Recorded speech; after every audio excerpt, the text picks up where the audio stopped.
kada buntag na lang ba magsikag overthink about sa imong end goal. Result ana is ma-overwhelm ka.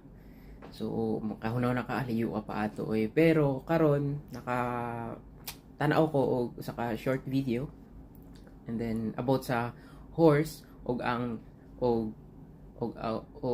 isa ka tawo nagistorya about niya na ang isa ka tawo nga di daw niya makita ang dalan nga iyang adtuan, pero ang horse ni tubag nga makita ba nimo ang imong next step nga buhaton niya na pud ang tawo nga makita na ko.